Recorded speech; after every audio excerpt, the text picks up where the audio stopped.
airport, sân bay, airplane,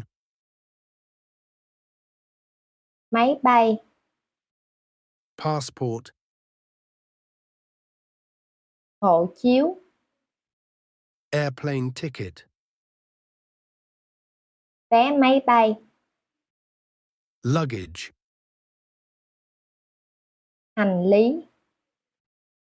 to go, đi, to arrive, đến, seat, ghế, boarding gate, cửa lên máy bay, to wait,